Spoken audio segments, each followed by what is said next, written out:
Yes, sir. Yes, sir. Am I not audible? VASUMATHI ma'am. Yes, sir. Yeah. Okay, sir. I will give permission, sir. No problem. Ma'am, you can start, ma'am. Okay. Good afternoon, everyone. I once again invite the keynote speakers, Mr. Praveen Singh and Mr. Rajesh Verma, and all the participants to the post-lunch session, which is also the final session of this FDP. I amiably welcome Mr. Rajesh Verma to commence the session. Good afternoon, everybody, and I hope my screen is visible to everybody. Dinesh sir, can you please enable me to share the screen? Yes, now you are able to. Okay, wonderful.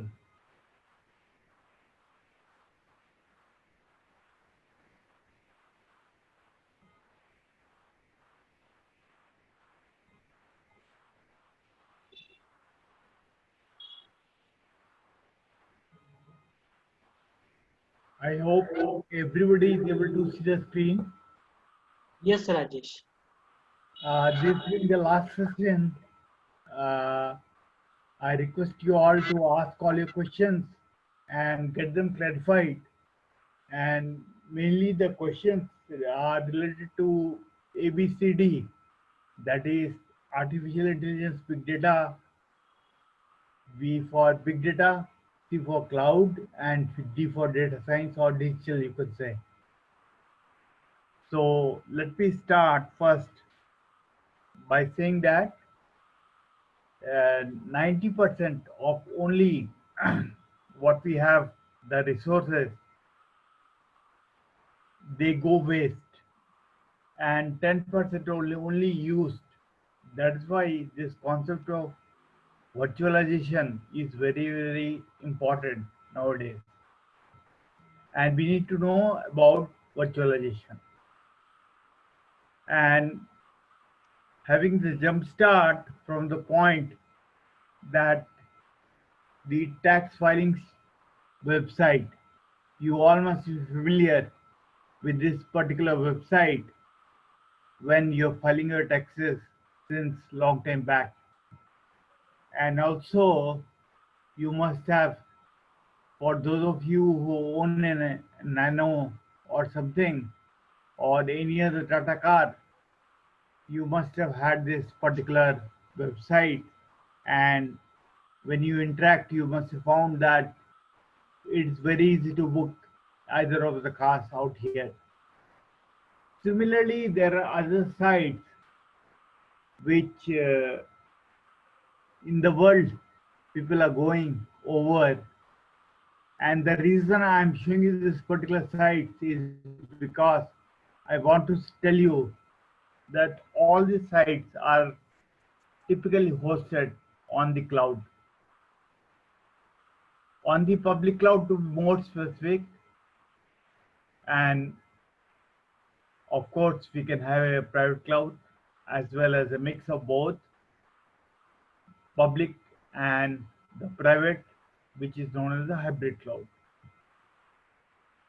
So when we go into the cloud, we typically have our infrastructure the fastest that it can run, and that's the reason that we go to the cloud.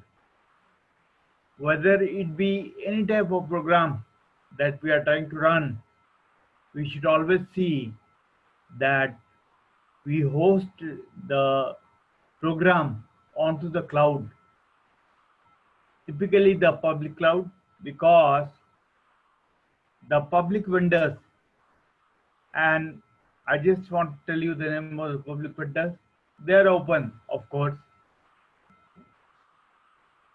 The first one being AWS.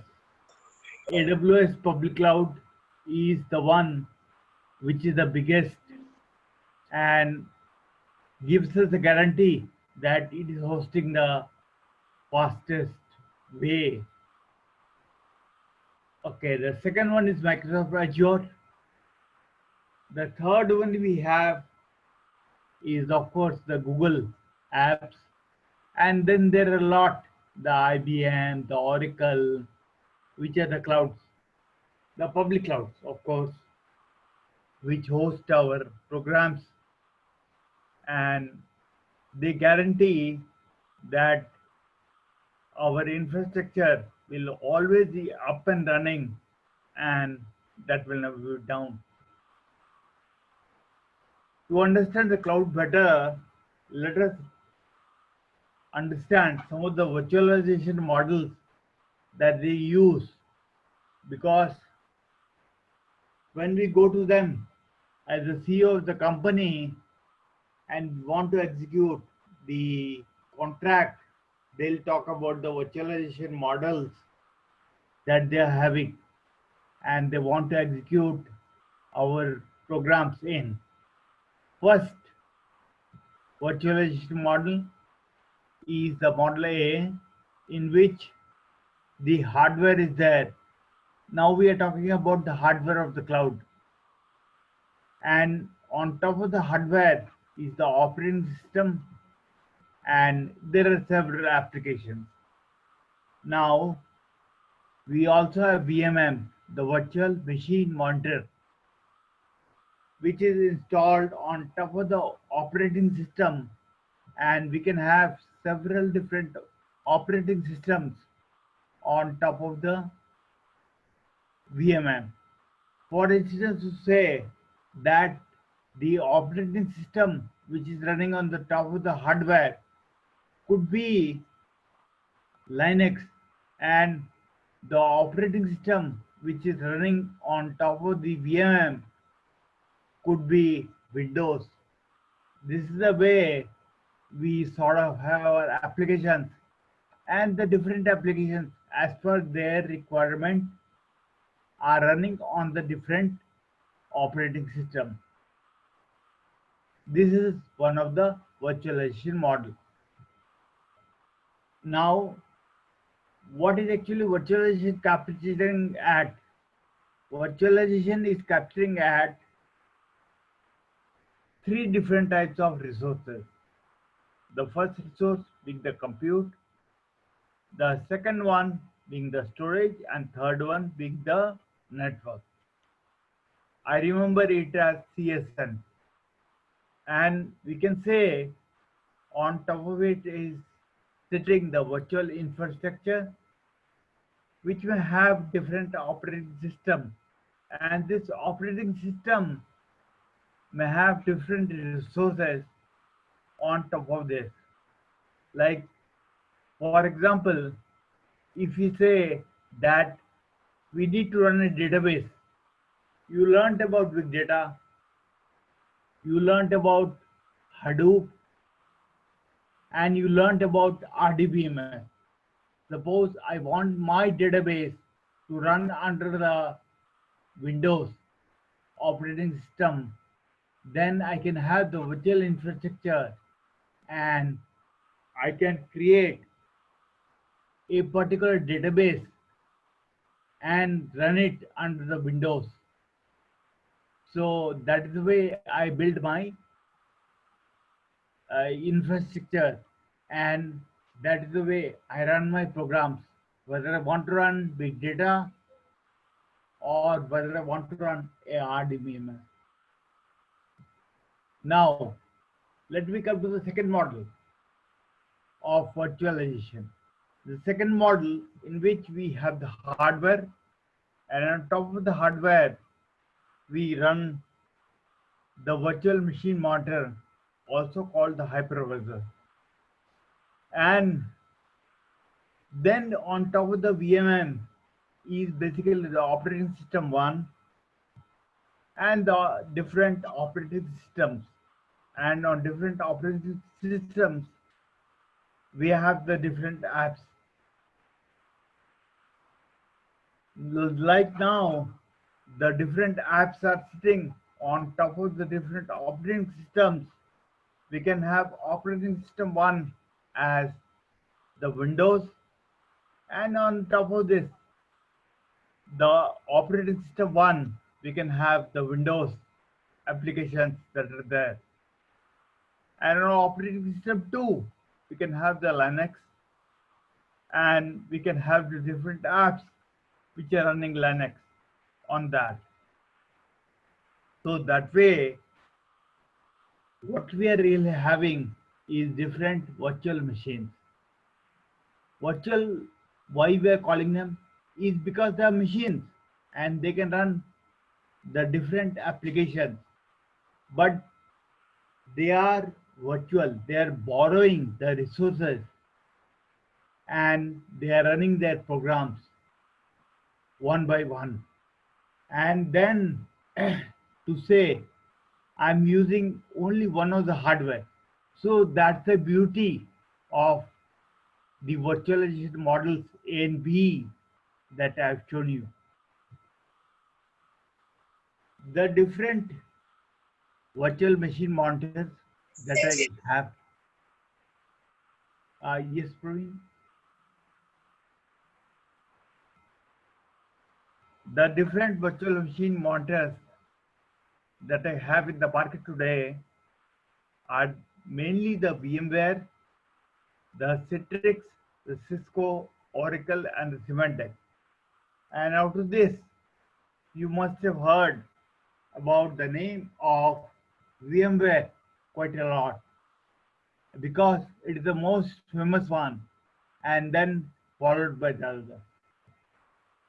Let us take, for example, that you have a desktop and you run different programs in different operating systems on the virtual machine. Like, you do not know and you do not care how the virtual machines are separated each other, but what you care is basically one of the applications runs on a single operating system, and that is what it is made to run, and it should run to give us the right results. That is what we care about. So now what I do is I have a hypervisor. I have a hypervisor that is basically having the different operating systems. In that, these different operating systems are having on top of them the different applications that are running for those operating systems that they are designed to run.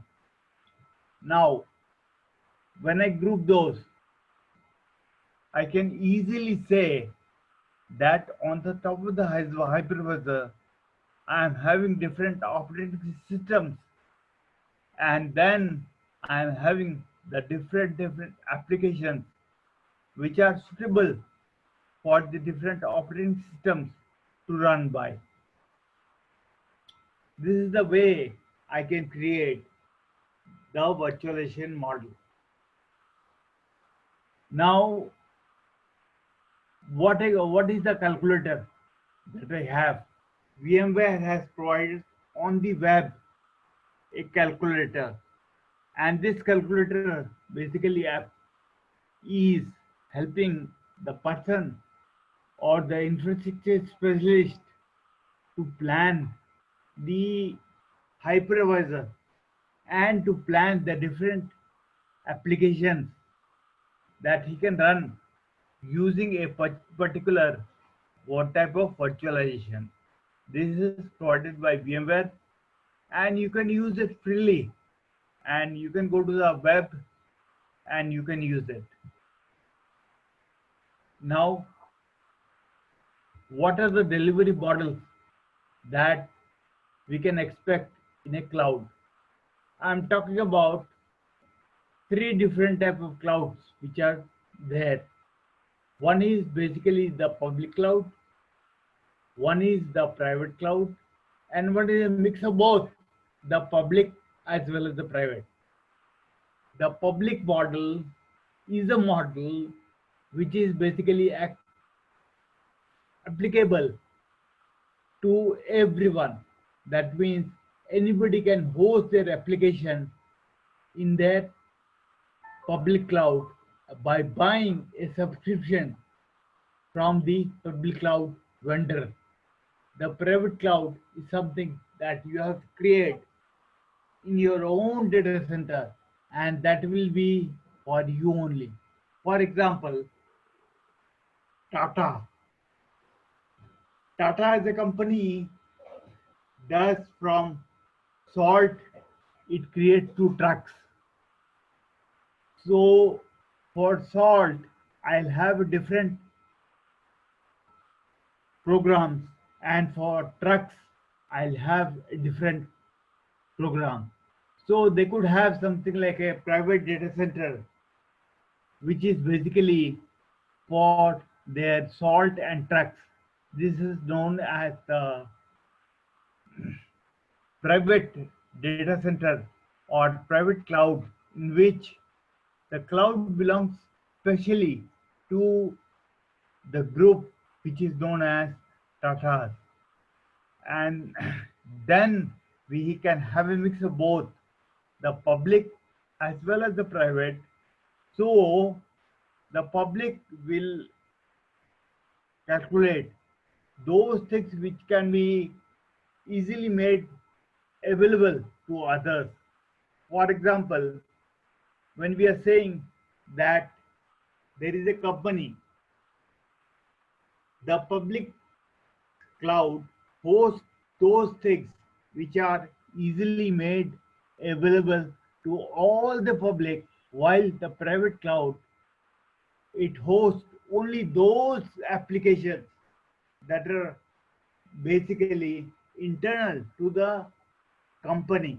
For example, the salary of the employees of the company is very, very secretive, and that is what is there in the private cloud of the company. And similarly, there can be mix of both the public as well as private, in which a public has all the applications which are basically available to the public, whereas private is the one which is available to the private vendors only.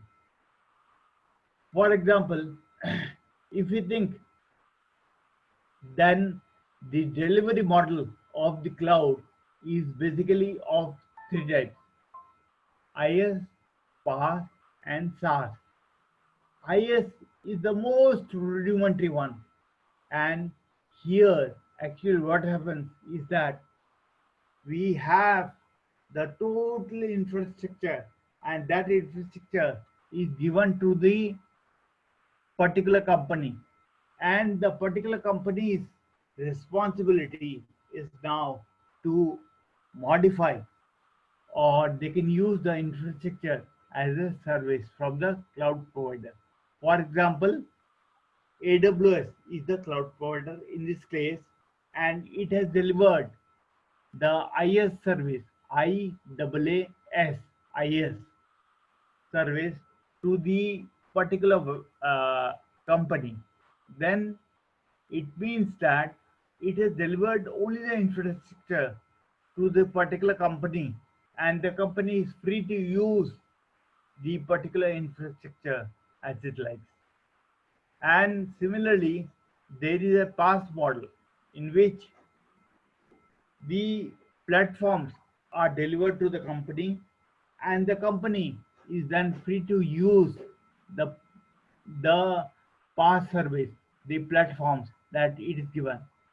And then software as a service, in which the software is basically given to the company, and the company is free to use as it likes. So these are the 3 delivery models that a company can purchase, and when it purchases any of these models, it gets the services accordingly.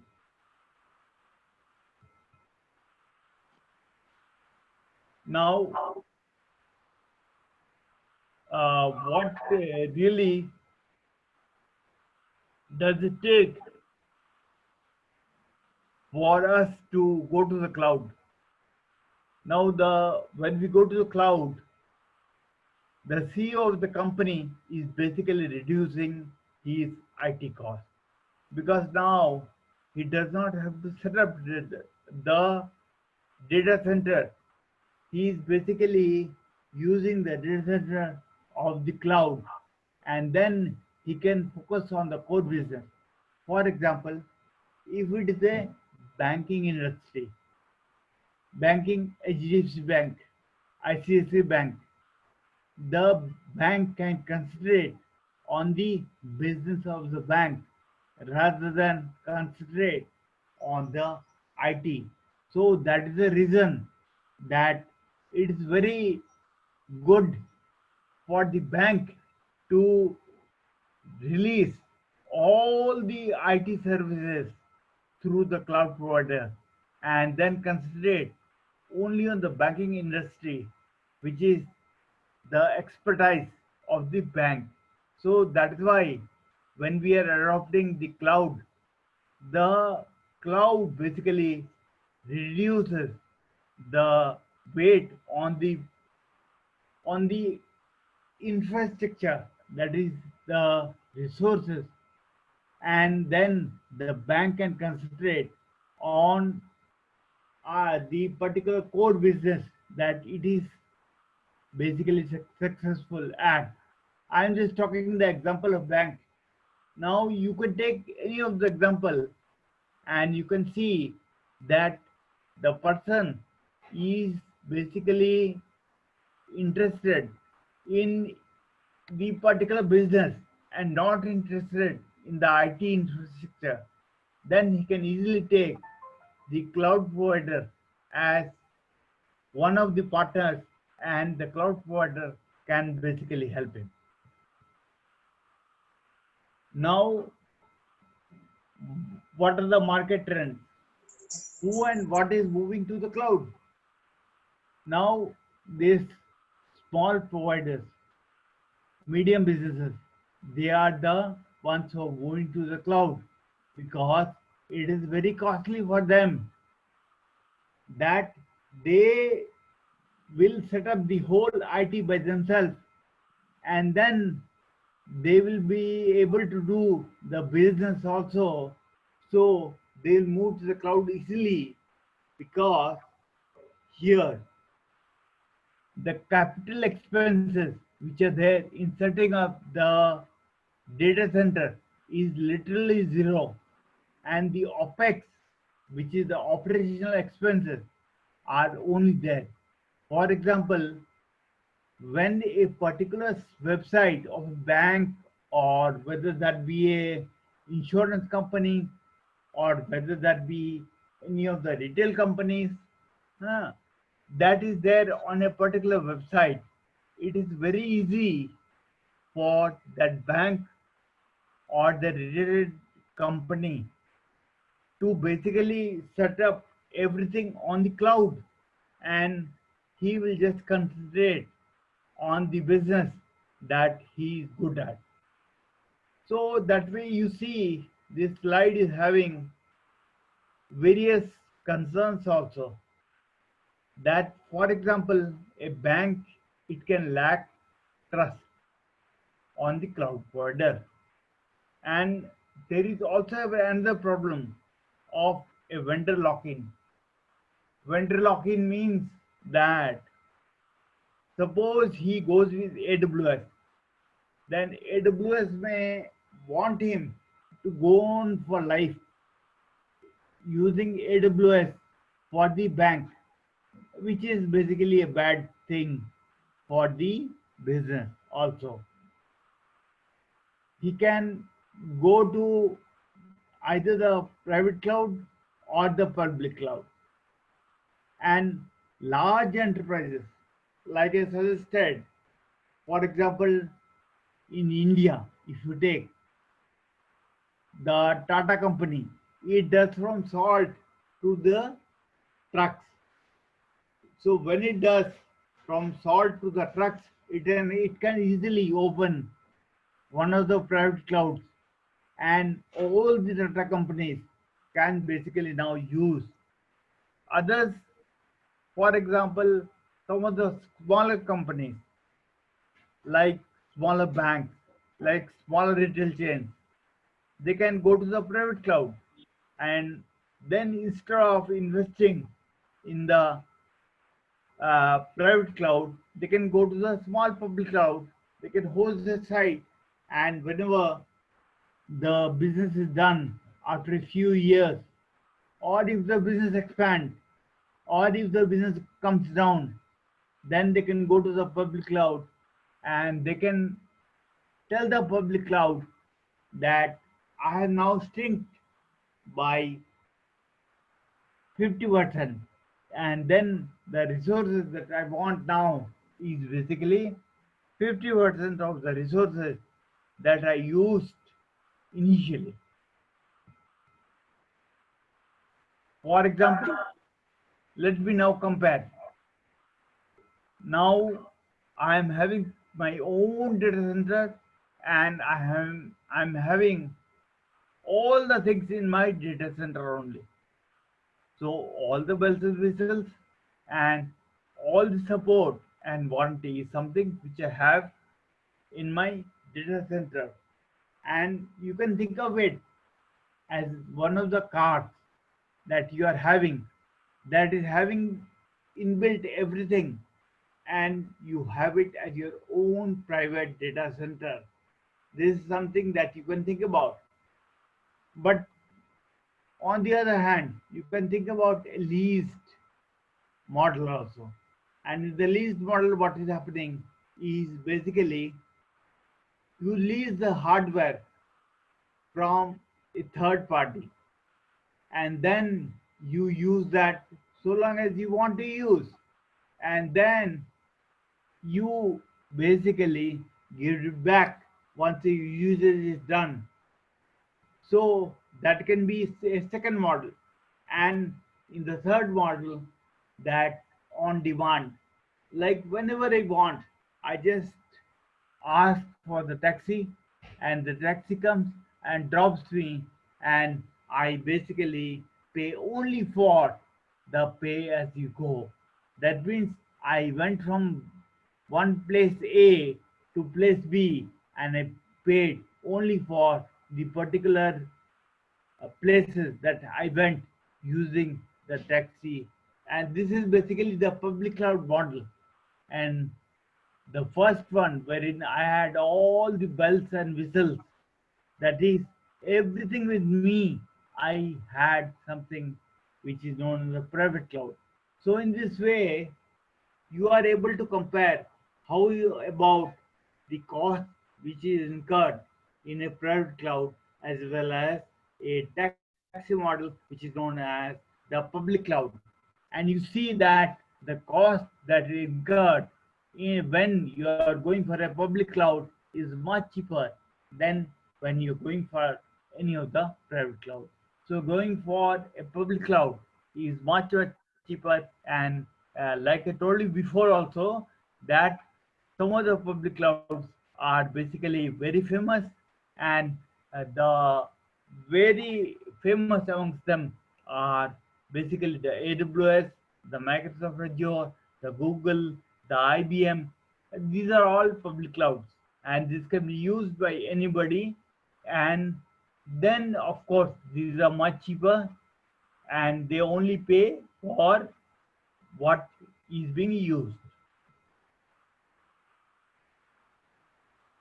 So now we can think about that cloud is basically one of the models in which there is a similarity with the water cloud model, and there is a lot of water, and I only pay for the water that I use. Similarly, the electricity that comes to our home, I only pay for the electricity that I use by way of the different equipment that I have in my home. And that is the beauty of it. And when you say cloud computing, then you refer to the Gartner hype cycle. This is of course old.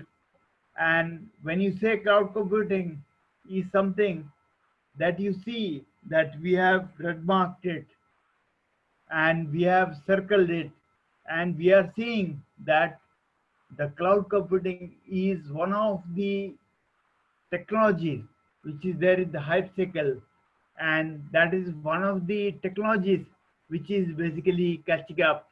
And that is the beauty of cloud computing, that it is very cheap. And the good part of it is that we only pay for what we use. This is one of the definitions that will follow, and we will talk about that. So here IDC is one of the firms which does research on the various things, and it says that the current US economy woes will only drive more enterprises to consider and adopt the cloud offering. Spendings on IT services will hit $42 billion. And you see that a lot of money is there in the cloud computing, and that is why a lot of vendors are basically going for the cloud computing. And AWS, Microsoft, you can say that they want to capture this 42 billion that is being talked about by the research company, and that is the reason that they have set up centers across the whole world, and these centers basically are able to ensure that the vendor is able to provide the services to the client. And the second quote is from the CIO magazine, and 58% says that the cloud computing will cause a radical shift, and 48% say that they are already using it or actively researching it, which means to say that many of the CEOs are ignoring the risk that the cloud provider basically provides, and they have gone to the cloud. So that's a good thing. Now let us see the definition of the cloud. This is a famous paper, A Break in the Clouds Towards a Cloud Definition. I request you all to note down and basically Google it. And this paper is basically available freely in the cloud. And if you Google it, then you will be able to see that you will be able to note the differences that the cloud provider had in the beginning, and then it will give you a fairly good idea. Now, what exactly are clouds? They are a large pool of easily usable and accessible virtualized resources. And what are the resources we are talking about? We are talking about the IT resources, that is the resources of compute, storage, and network. I discussed with you in the beginning also, and they can be dynamically reconfigured. When we say that they can be dynamically reconfigured, which means to say that I can use whatever I want to, and whatever I don't want to, I need not use it, basically. And the second thing is pay-per-use model. And the pay-per-use model, it is taxi model. And the taxi model basically tells that I only pay for whatever I use, and for the others, I don't pay. Although I take the whole taxi, but I only pay for the service that it has given to me. Now, if you think about it, what exactly is cloud offering us? The cloud is basically offering us the applications which are delivered as service over the internet. And that is one good thing. That is what I need for running my business. And the hardware and software systems, which means to say that when I am running my programs, whether that be artificial intelligence program, or whether that be a big data program, or whether that be a data science program, the programs that I run for that the hardware and software is basically given with the cloud. And basically I don't care where exactly they are run, and I get the result back from somewhere where that is the AWS data center or the Microsoft data center or the Google data center is something where I get the results from, and I only bother about how my applications are run and how my data is stored in those particular data centers. And then I basically go ahead and do my business. Let me talk something about the history of cloud computing. And the first vocabulary that was developed is the vocabulary of a telecom cloud. And telecom cloud is something that when the entire type of networking is something that the company offers, the telephone company offers, we call it the cloud, which is offered by the telecom company, and that we call as the telecom cloud. And it simply, we have to say that cloud computing, it relies mainly on the virtual machines, and these virtual machines are basically the machines which are made available on a demand basis, and we pay for the machines that we use, the service that we use, and the pay per use model is basically something which we have to be aware about. Now I just wanted to tell you that more and more companies basically joined such that they were able to create clouds, and then they began to offer the services of IS, PaaS, SaaS, which we have already discussed. And then once the services are delivered, then basically the businesses use them, and then they only pay for what they've used. History of CloudForce, Salesforce, many of you must have used the salesforce.com website, and in this particular website, all the data about the CRM, customer relationship management of the company, is basically kept, and we basically use this particular website to maintain our customer relationship, and then we basically give it off when our business is done or our business is successful. Many of you may be using this particular website, and that is on the cloud. That is what we want to say. Now, later on, as we came, then we see that Google, IBM, and number of universities, they basically embarked on a large-scale cloud computing research project, and the term was started as a hot topic.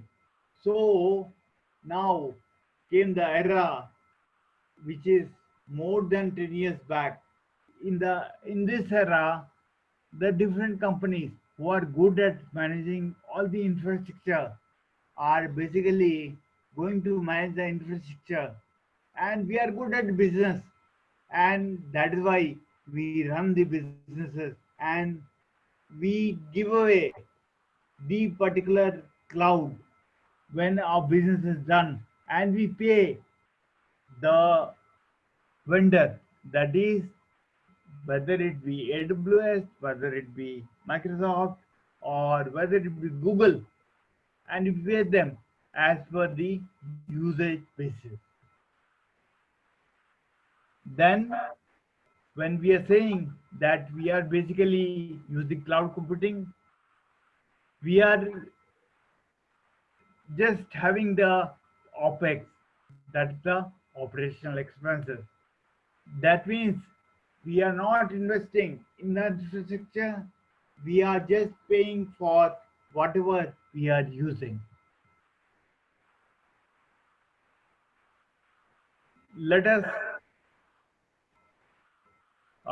basically talk about what is the economics of the cloud computing.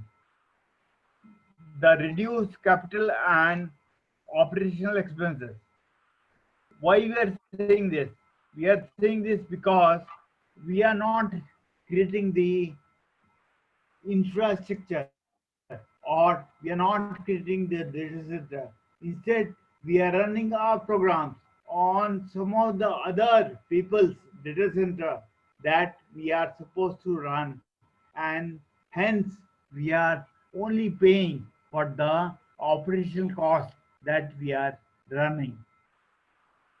And we focus if cost effectively handle the peak loads, which means to say that a cloud provider will be giving you whatever resources he has, and it is your duty to basically handle the peak loads effectively, and then ask for more resources as and when required from the cloud provider, public cloud provider. This is what we want to say. Now, several people have defined, and there is one standard definition from Forster, from Gartner, from Wikipedia. Let me read only one, and then you can read the other as well. When we say Forster, Forster is a research firm, and it defines a standardized IT-based capability. Cloud computing, it says that it is a standard form of a IT-based capability. And yes, that is true, because what is happening is that the resources are given to the vendor, and the vendor is free to use them. Resources which are of compute, which are storage, which are on network. This is what you have to remember. And then we are only accessing them via the internet protocols. What are the internet protocols? The internet protocols are HTTP, HTTPS. That is what we are basically using to access them. Now there are different cloud services that are provided by the vendor, which is basically architecture as a service. And these are the different services which are provided by the cloud provider. And when the cloud provider is providing you this service, you have to pay for it. And which are basically CRM as a service. CRM is customer relationship management. And then the cloud provider does provide you all these particular services like database, like framework, like hardware, and these are different services that are provided, and you basically have to pay for this. Now, I'm just repeating for your benefit. I'm repeating that storage as a service, infrastructure as a service, platform as a service is something which is provided by the cloud provider, and you're seeing that the example of different type of services which are there, which are provided by the cloud provider. And it is true. For example, we only pay for whatever we use. For example, if we are a large expenditure, then we only pay for the provider, for the services that we have used from the cloud provider. So this is a model of the public cloud.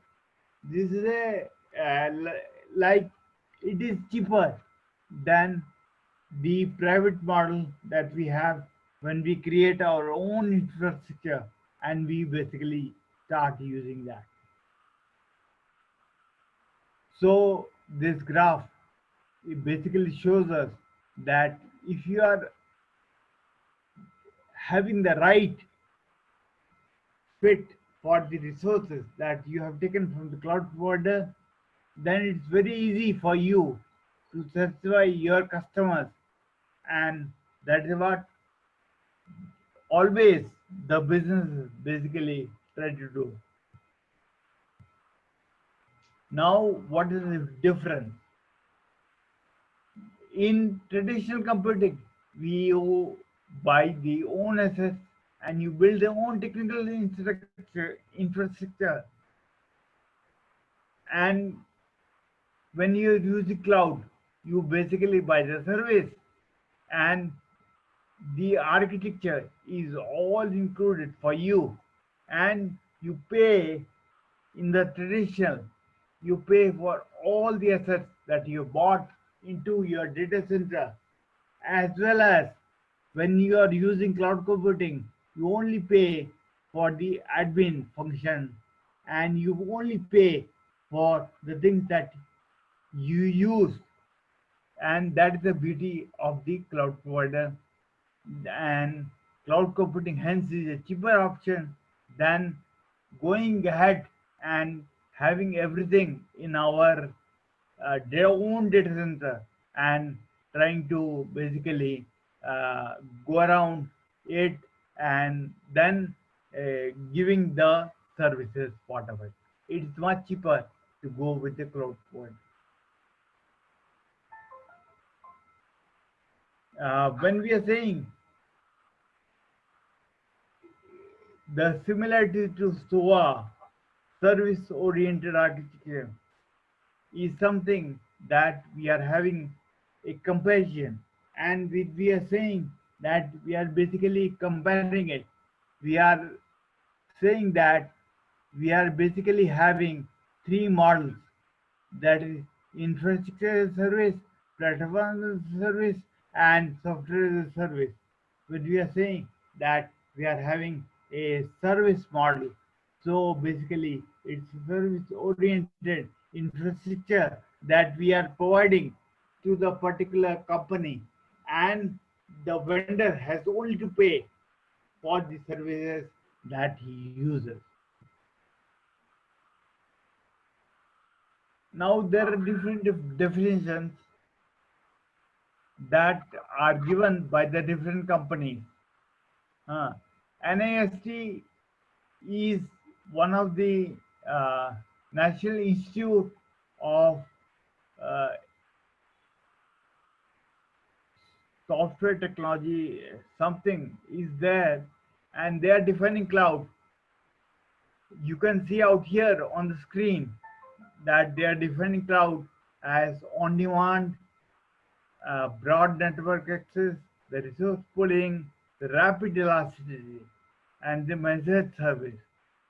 When we say rapid elasticity, we mean to say that a cloud provider like Amazon or whether it's Microsoft, they say that whatever be a load, we'll be able to go ahead and provide the resources for you. This is the meaning of rapid elasticity, and it is very easy for such kind of companies to provide you the resources so that you will be able to do your task, however big your computation might be, or however big a storage you may need, however big your network might be. Then once you provide the resources, then you will basically be paying only for the resources and not for the particular infrastructure. That means that you will be paying for the services and not for the infrastructure. And then you are saying that you are basically having the different SOA, service-oriented architecture, in the cloud. For example, you are having the interface. Interface is the very first layer and it's the UI layer. Then the UI layer will have a business process, and the business process will have the different services which are there inside that. Once you have done some work on the SOA, service-oriented architecture, you will be able to follow this very easily. And you see that the very first layer on the top is the layer which interacts with the different customers. And when it interacts with the different customers, it provides the services, and on the back end of it are the different processes as well as the services and the different systems that it provides the services with. This is the infrastructure of the service-oriented architecture, and this is basically from the IBM perspective. And when we say it is from the IBM perspective, they have something which is known as the enterprise service bus. The bus is having all the particular components, give it messages, and everybody is supposed to have access to this particular bus, and this bus will able to then be able to provide the messages to all the different components which are there, and this is how it will go along. You see the different, you see the similarity to the cloud. The cloud is something which is basically having all the infrastructure, and this infrastructure will be able to provide the services to the different services that are required to basically fulfill the particular process or to fulfill the particular task. Now, I just wanted to let you know that the different infrastructures of the cloud are basically the SOA RA with the CCRA. That is the different OSS, BSS. OSS is basically the operational support services, and BSS is basically the business support services, which are basically for a particular telecom company. And when we are saying that a particular telecom company, if you have to run, then instead of going and setting your own data center, which will run the mobile company, you take the services of the different cloud providers, and then the cloud providers will be giving the services, you run the services, and you give them a strict SLA. And the strict SLA will be something which is adhered by the cloud provider, and they will give you the services, and on top of this you will be able to run your OSS and BSS, which is basically the mobile services, and BSS is basically the business support services, which is typically the services which are there, like billing, for example, where that you are basically running your business smoothly. So when we say, we are saying that a cloud provider does provide us all the different type of services. And what are the different type of services? The different type of services are basically the infrastructure, the platform, and the software as a service. And when we say that we are providing the services that required to run a business. Here in case, he has taken the example of a particular telecom provider who is running its service. For example, you say Vodafone, or for example, you say Airtel. Airtel is running the services on top of the services that are provided by some of the cloud providers. So it is just very easy that you run your services on top of the services that are provided by the cloud provider instead of creating your own services that are there.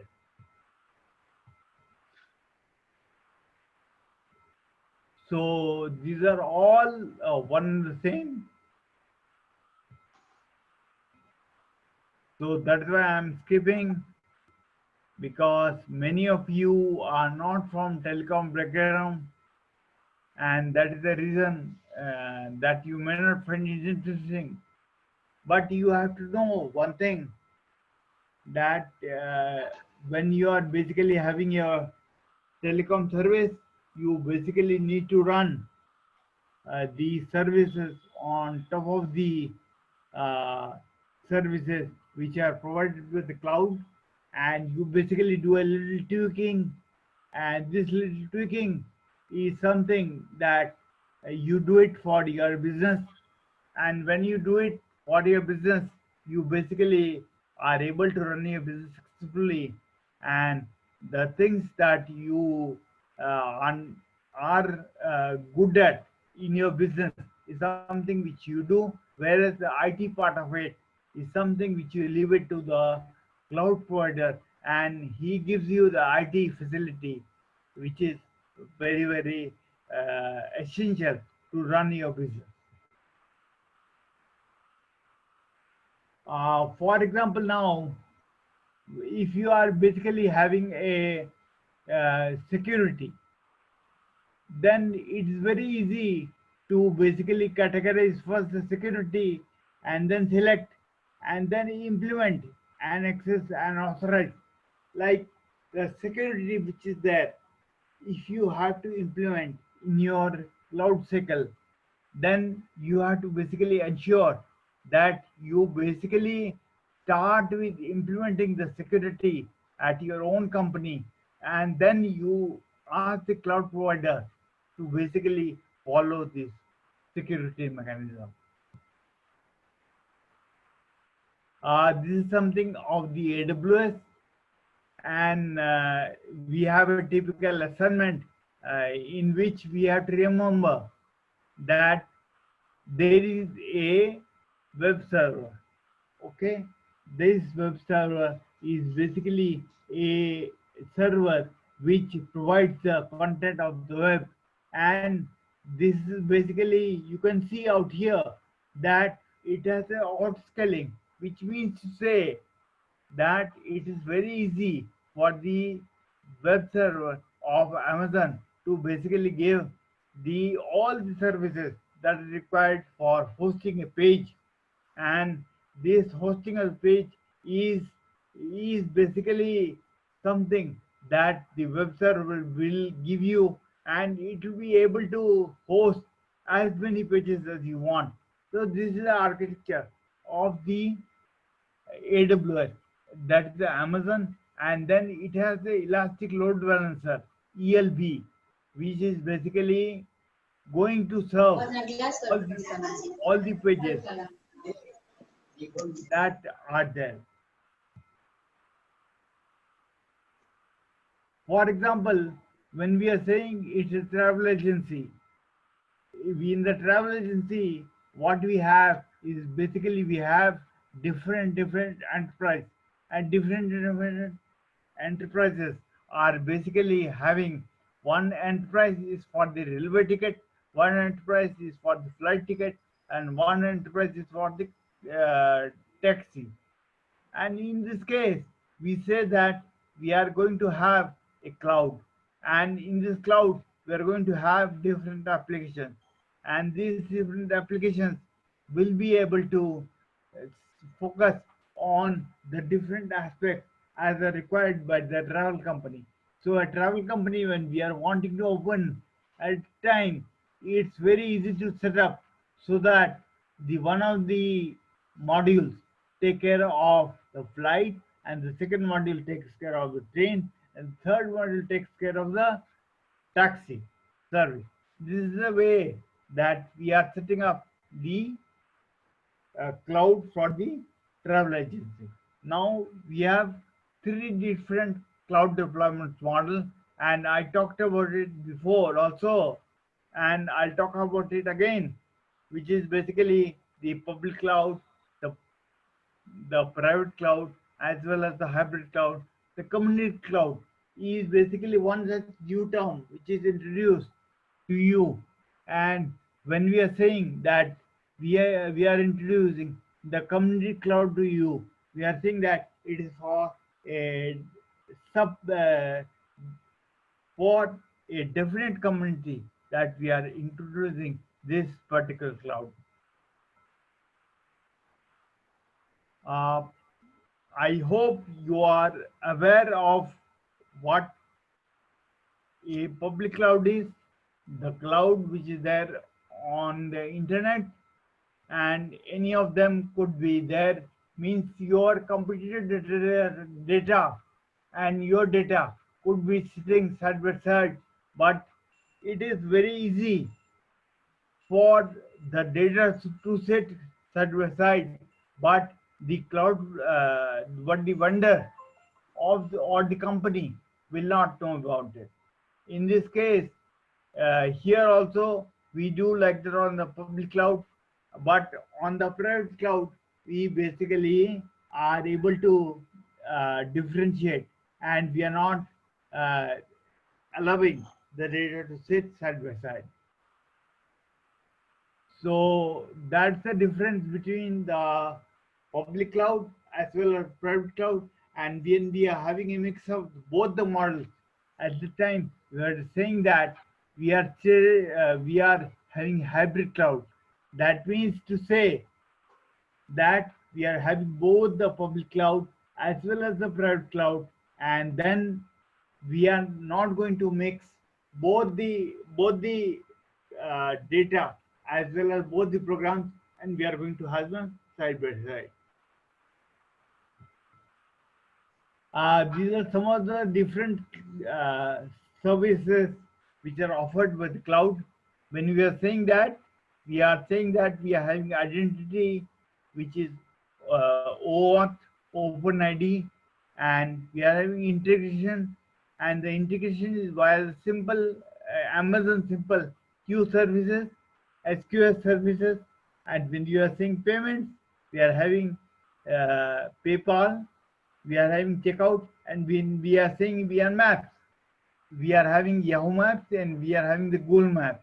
And when we are having the search, some of you or all of you may have used this particular services from time to time, and I just want you to know that some of the services that are there, for example, the Gmail is on the cloud, and we use it day by day, and whenever we go out and we have a mail, at the time we simply open our smartphone and we just connect to the internet, and we are able to access the mails very easily.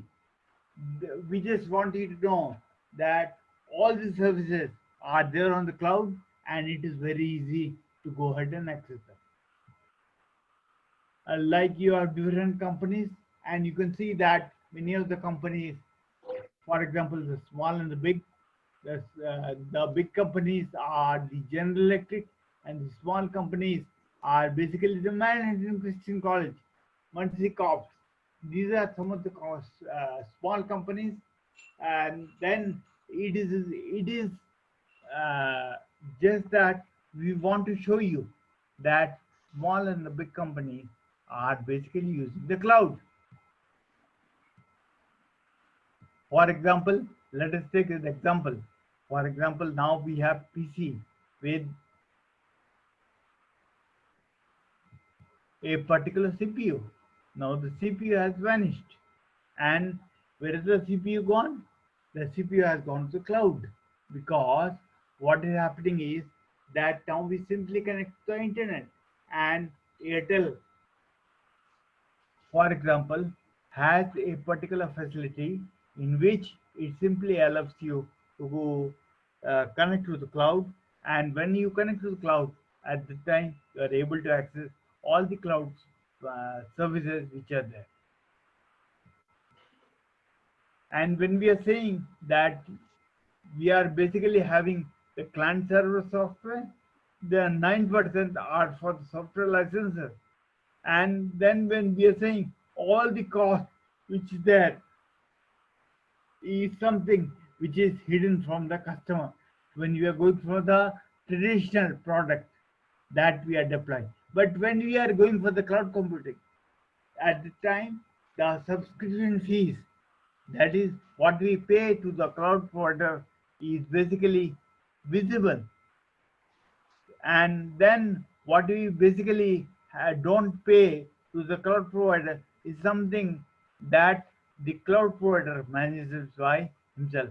In brief, we want to say that cloud computing is much cheaper than traditional computing that we generally have.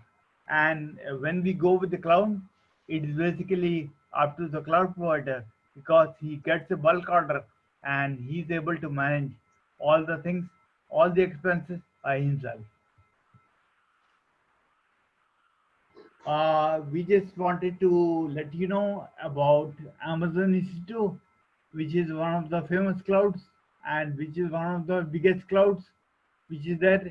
And we just want to say that when you open the Amazon EC2, that is the Amazon Elastic Compute Cloud, at the time you will find a page like this.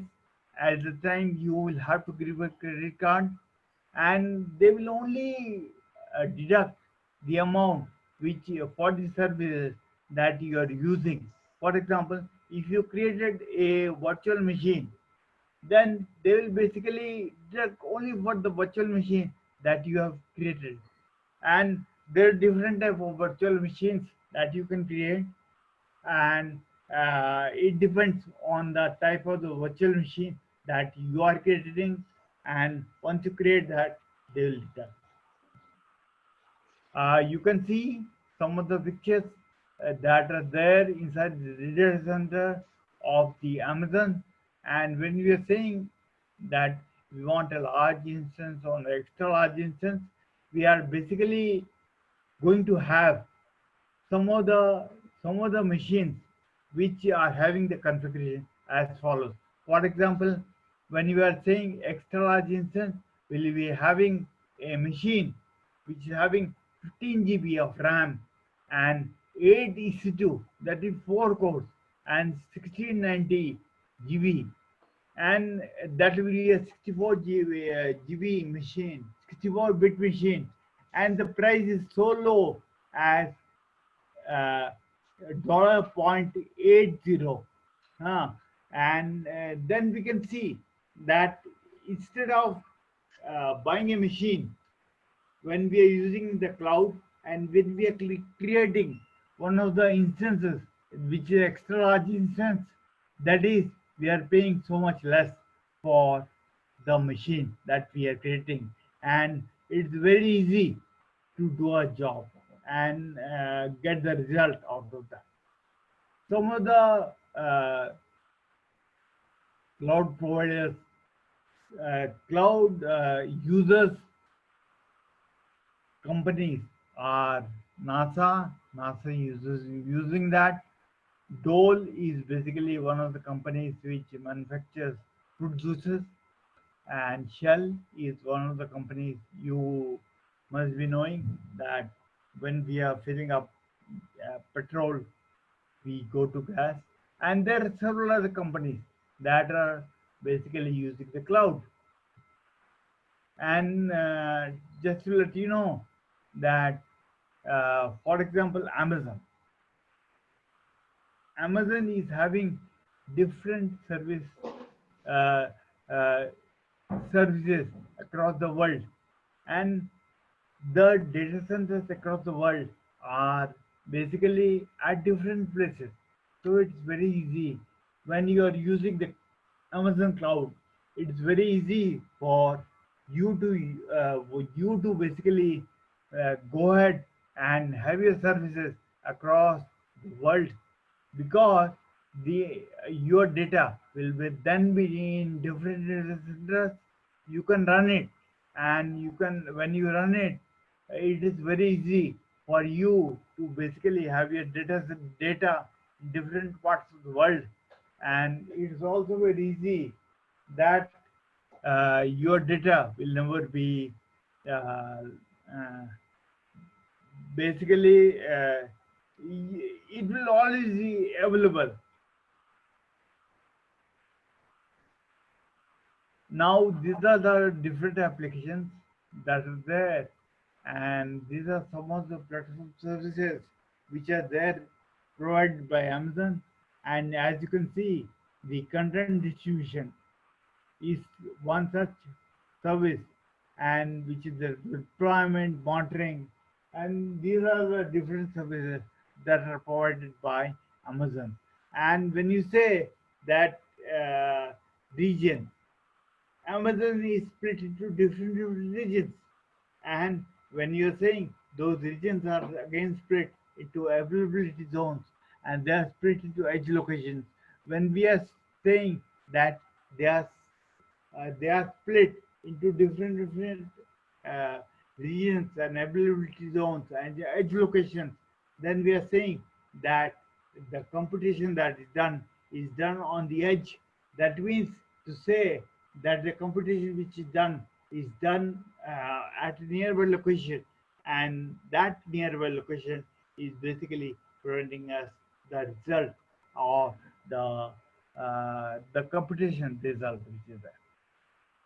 We just wanted to tell you that when we are saying that there are different software licensing models, and software licensing models are uh, some models that you can use, and then when you sign the contract with AWS, these are some of the different licensing models that you can use.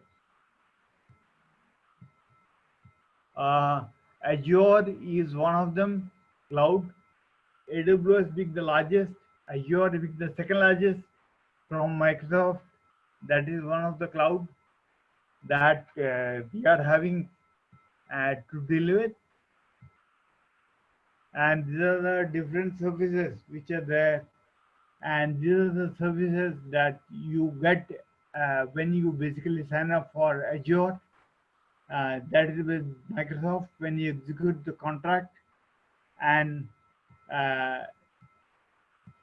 you basically are able to run your programs successfully on that, whether they be .NET, whether they be Java, whether they be Python, and then you will be able to run that. What exactly is Azure platform?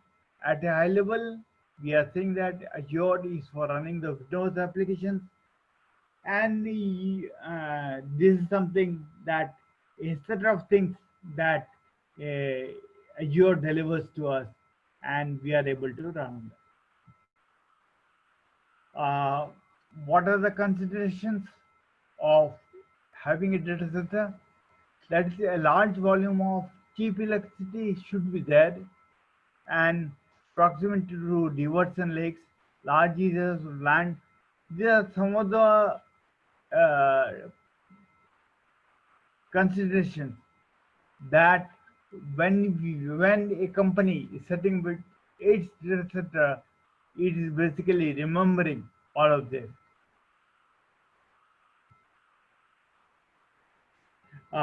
What we are trying to say out here is that in order to connect to the cloud, you just need nothing. You need just the internet. And when you are connecting to the cloud, at the time through the internet, you connect to the cloud. And then when you're connecting to the cloud, at the time you get a whole spectrum of the services that you now want to use, and you will be able to derive all the benefit out of them. These are some of the screens that are there, and you can see that this is a screen of Google, and we'll be able to go ahead and see our cloud features, and also we'll be able to go ahead and monitor our cloud using this particular screen.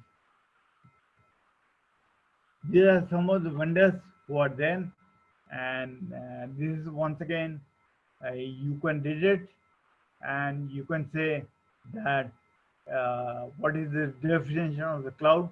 I've already told you that when you are running a cloud, you are basically not paying for the capex, you are just paying for the opex. That is, you can easily go ahead and pay for the operating expenses that are there, and then you pay for only what you use, and you do not pay for the entire infrastructure. You can say that when you are having the cloud, it's much cheaper option than when you're going for having the infrastructure in your own data center. For example, some of the examples of the cloud are basically the Salesforce, and we did discuss that it is one of the CRM systems that we are having, and this CRM system that we are having is some ID and password is something which we can use, and after using we can give it back.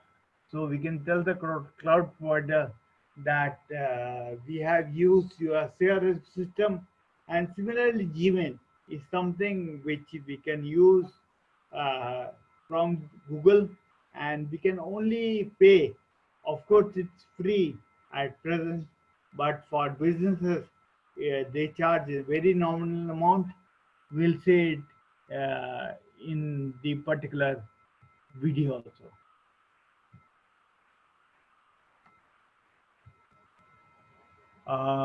When we are saying the risk mitigation of the cloud, there are some risks when we are going to the cloud as well.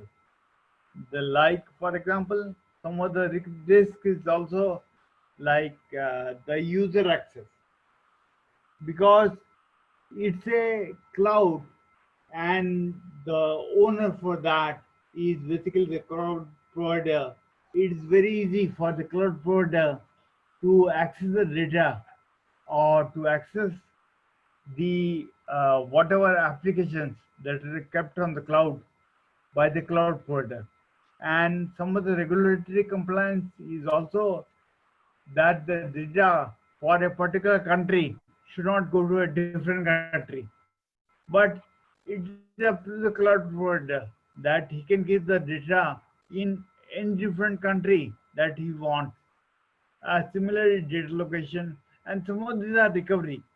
Like for instance, if the cloud provider suddenly shuts his shop, for example, Amazon, or for example, Microsoft, if they suddenly shut the shop and they decide to wind off one day, then our data is all gone. But you know that Amazon, Microsoft, IBM, Google, like this is never going to happen. And although these are some of the risks which are there, then it is very easy for us to believe that although we are talking about this risk, that practically will not be done, and that practically will not happen. And that is the reason that we are going with the cloud. Some of the challenges which are there in the public clouds, like the data confidentiality and auditability. Data is not confidential, data is not audible, and there are tools which are there these are some of the challenges which are there in the public cloud.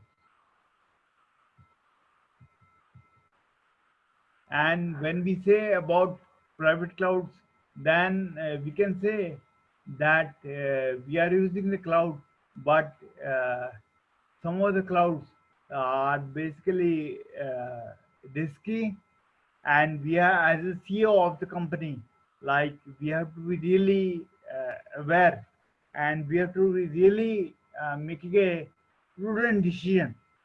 And when we are saying Amazon S3 is simple storage system of Amazon, and this is where we keep our data. So we have to be really knowledgeable, and we have to then keep our data so that we are able to do work efficiently. And now the good, bad, and ugly. The good part of the cloud is that it is cheap and it is scalable, and there is small sort of cost. And the bad part of it is basically the hardware failure. Suppose one of the centers of Amazon or one of the centers of Microsoft, it fails, then you really cannot do anything about the programs that you are running. But you know that will not happen, and that's why we can easily say, and we can easily believe the cloud, and we can easily go with it. Some of the references out here, as you can see, TOGAF has some of the reference, the open group, and some of the architecture principles are some of the Amazon and Google. Okay, these are some of the references that you can easily have.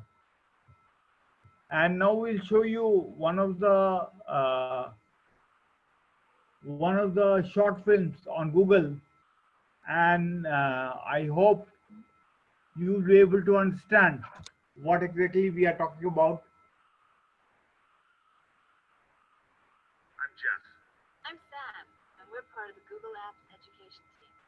A lot of people have asked us why we decided to start building applications, and really also to start offering them in an organizational or institutional context in schools and businesses. And what we saw was this trend evolving in the application space where consumer technology was evolving and innovating very, very rapidly. So you look at the first is messaging, first blog, first wiki, video sharing, mobile technology, virtual reality. And a lot of this was really happening in the consumer space. So we saw this increasing trend of user satisfaction, of innovation, where things were moving very quickly, and consumers were very happy with the technology they had access to at home. Then we went out and we talked to organizations, and we said, what does the world look like for you? And they were really facing a variety of challenges. The first was an explosion of the volume of information people were dealing with. There was the number of emails, the number of documents was just increasing at an exponential rate, and technology often wasn't keeping up. So people were really struggling just to do simple tasks and keep track of all the information they now had at their fingertips. The second real challenge for users was around collaboration. And whereas most of the applications we are using today were built for personal productivity, a lot of the challenges we face today are really about collaborating in a group. When I started trying to work with my team or my class, it became really challenging. And the best example of this is just collaborating on a document. If I'm in a class and working on a group project with 4 of my friends, I might start with the document. And I send it out to my 4 friends, and 3 of them are on the ball, send me back some edits, and I spend an hour or 2 combining the edits and putting together version 2. I send that back out to everybody, and my 3 friends spend some more time making some edits. They send it back to me. But I always have at least one slow friend. My slow friend likes to come back and send me revisions from 2 or 3 versions before. And now I'm in a place where I'm just struggling to try and bring together the work everyone has done. This is just an example of technology that hasn't kept pace with the real challenges facing users. On the IT side, we saw a different set of challenges, really about complexity. There are solutions out here to many of these challenges, but all of them are very costly and complex to deploy and to manage. Really a nightmare for IT folks. And so we often say, what does that environment look like for you today? And they say, well, we bought PCs, and there's some software put on there. And then we started buying systems, email systems, directory systems, storage systems, mobile systems, content, databases, spam filtering. And And then, of course, once we bought all this stuff, we realized that it's never allowed to go down, as our president and our students are going to Beijing and Shanghai and Mumbai. And so we go ahead, we buy a second one of absolutely everything to make sure nothing can ever go down. And then we spend our lives just going around and patching and fixing, making sure everything works. And Patch Day Tuesday rolls around and we go again and just fix everything. What this really meant to the institution was a lot of money that was not being spent effectively. We weren't effectively leveraging the time, the energy, the money we were investing in information technology. The other thing it meant for our users was that whereas we had seen this increasing trend of satisfaction in the consumer space, we saw a much leveler level of innovation and satisfaction with the technologies we had access to at school. So we at Google thought we can really help with this problem. And we can bring some of those Google technologies, the consumer innovation, into this space. We can bring those trends back together and help people be as happy with the technology they have access to at school as they are with the technology they have access to at home. We want you to take this complex environment that you've been managing and replace it with an environment managed by an outside provider like Google. This provides you with all the applications simply to you, like utility, accessible from any internet connection, from any device. But this move is not without precedent. 50 years ago, companies and universities ran their own power plants. They had different voltages, currents, plugs. You couldn't take a device from one and use it anywhere else. And people thought that electricity was mission critical. How could you allow anyone else to manage it? Today, we wouldn't dream about managing our own electricity plant. What does this mean for you? As an organization, we see too much IT time and effort and money really spent on focusing on things that are not core to your business, focusing more on contextual services. This is not effective for an organization. And so basically, by moving to the Google model, you get to focus on the things that are important to you, the things that are core to your organization and that add value. We see really three key benefits in the cloud computing model. First is that you get to leverage the infrastructure of the provider. In Google's case, this means massive data centers built for scalability, security, and efficiency. We set out to build the environment that runs Google.com. And one of my favorite anecdotes is that when my users want to see the internet up and running, the site that they often go to is Google.com. The other key benefit of the cloud computing model is it allows a new kind of real-time collaboration that you've never been able to do before. Take the earlier document example that Jeff was talking about. In this new world, the document sits in the cloud, and everyone can be accessing, working on that document, and collaborating on it in a real-time environment. The third key benefit is in the old world. We spent a lot of time installing hardware, installing and maintaining software. But really, this model is all about innovation, more about identity management. You plug in once and you get all the innovation delivered to you, smaller packages more frequently. So we consider ourselves a service platform, and we open it up to a lot of APIs. Some of these are things like account management, for a single sign-on for mail migration, and we also support open standards, which is really important in our world. People start talking about outsourcing services and data. The first questions that they come to us with are really around privacy and security of data. I'd like to use a few examples to tell you how we here at Google think about these critical issues. The first example is my grandfather. See him here. He's a great guy, World War II vet. He still thinks that his money is best buried in the backyard versus being in a bank. So he actually puts it in a tin can and buries it under one of the trees in his yard. He won't tell me which one because he says he trusts me, but not quite that much. Now, most of us believe that our money is much safer in a bank than it is buried in the backyard. And we can get access to it from lots of places, whether that's a banking center in London or the ATM around the corner. Another great example is really travel. Now, most people feel safer driving than they do flying. But statistics tell us that you're much more likely to arrive at your destination unhurt making a plane than you are a car. But there's just something about holding onto that wheel that makes us feel in control and more safe. And we think security of data is much the same. The reality is that while having that infrastructure in-house makes you feel safe, a provider like Google, who operates at a much larger scale, is able to secure that data much better than you could yourself. The question is really about privacy. What is Google doing with your data? And I'll I'll say 4 things to you about privacy that are really commitments. First, we won't share your data. There are some obvious exceptions to this rule provided by common sense in the law. I'll go through those in a minute. Second, keep your data as long as you like. We're not going to delete it because you haven't accessed it in so long or edited the document. On the other hand, if you want to remove your data, we'll remove it from all of our active servers, because if you don't want a copy kept, we shouldn't be keeping it either. Finally, we'll let you take your data with you wherever you want to go.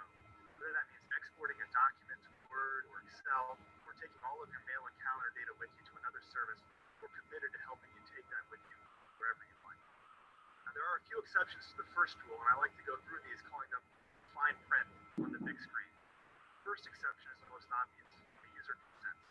If you ask for us to share your document or a calendar with a couple of your friends or the entire world, go ahead and do that. Second, sometimes we have to provide data to affiliates or subsidiaries for purposes of processing. A great example of this: provide data to Google Ireland for purposes of processing in our European data centers. Sometimes we have to provide data to third parties for valid legal processes, enforcement of our terms of service, to prevent fraud, protect against imminent threat. If you'd like to know more about Google's privacy policy, please visit google.com/privacy. So what is Google Apps? We start with the Google Apps platform, and then we add a bunch of collaboration tools. These include Google Docs, which is our word processing, spreadsheet, and presentation tool. Google Sites, collaborative team working environment, and the Google Personalized Start page, personalized ramp-up to all these Google Clouds. Then we add a bunch of communication tools: Google Mail, Google Calendar, and Google Tools. We also have a set of security and compliance tools that we can add to the package with additional cost. So what is it that we give to education? Well, Google Apps Education Edition is free for students, faculty, staff, and alumni. There's no advertising for faculty, staff, and students. And we give you 6.5 gigabytes worth of storage, and that's growing on a daily basis. It's at your domain, and it comes with support 24 hours a day, 7 days a week. We also give you access to those extensibility APIs that we mentioned that allow you to integrate with your We think Google Apps is a great set of tools to help your students, staff, and alumni more effectively communicate and collaborate. allows you to simplify your infrastructure, leverage great integration. Now, more information.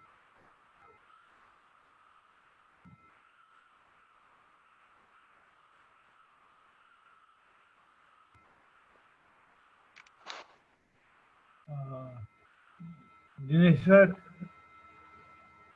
now it's time that we open up for Q&A.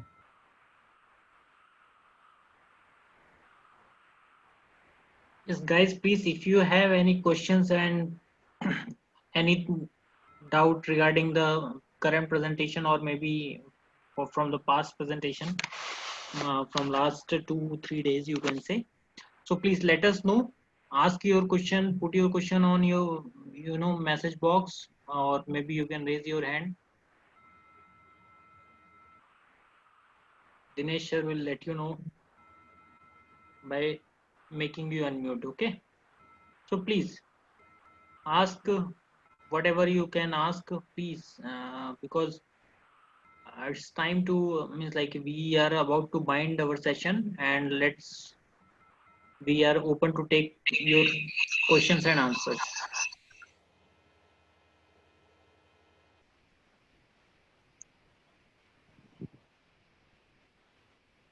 Any question, please? Need not be on today's topic, but for the previous 2 to 3 days, that whatever topic we have spoken about, if you have any questions, please let us know.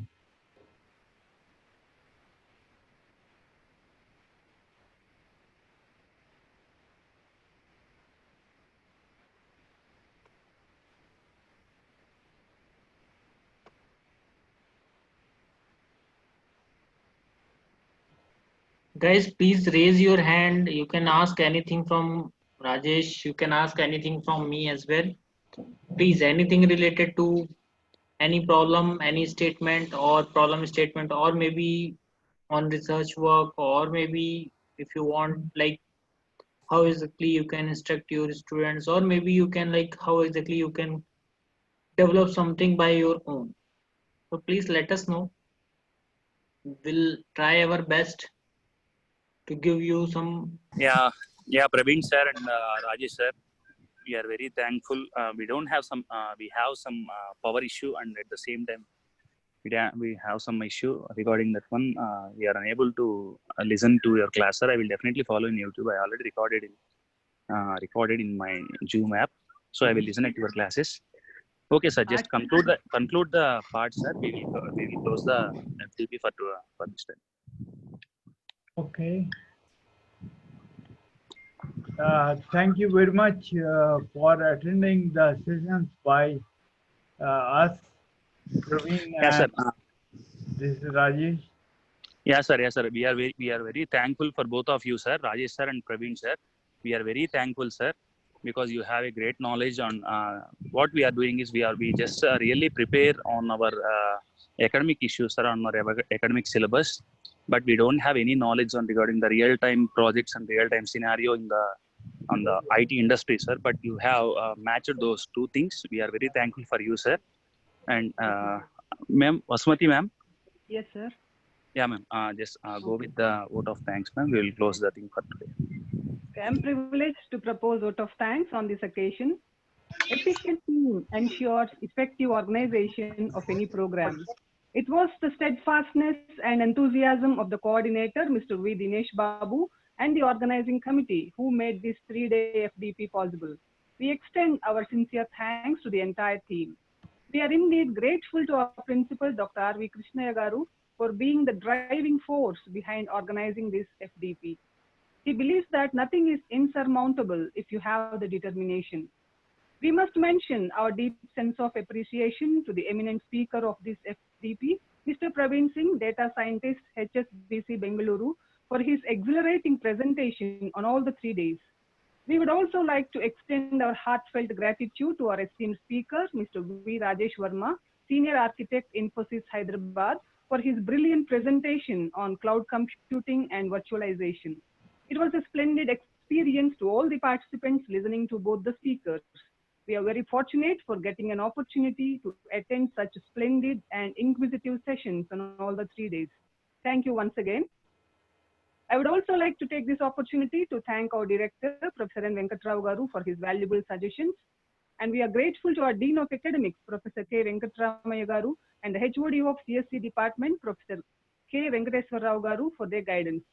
Finally, on behalf of Chebrolu Engineering College, we would like to acknowledge our gratitude to all the participants from different states across the country for their active participation in the program. Thank you so much for your inordinate support. Before we draw the curtains, we would like to announce that we will be organizing such programs in the near future to trigger your creative minds. Be safe, be healthy. Have a nice day. Thank you. Thank you, madam. Thank you And so one much. more thing, you are ready to serve any person, ma'am. What I mean is, if I want to say something regarding any FDP or any webinar on any FDP or regarding any department, you are ready to give your service, ma'am. Thank you very much, Vasumati ma'am, for giving your service for all the days and for all the sessions, ma'am. Thank you very much, ma'am. Thank you very much, ma'am, for your support. Thank you all. Thank you very much. Thanks very much. And thank you very much, Praveen sir and Rajesh sir, for sharing your knowledge throughout these 3 days and 5 sessions. Your knowledge is awesome, sir. Your knowledge is having a much what we can say. I don't have words. Your knowledge is awesome, sir. Thank you very much, Praveen sir and Rajesh. Thank you very Closing much. with this, thank you very much and at last, thank you very much. And thanks very much, Krishna sir.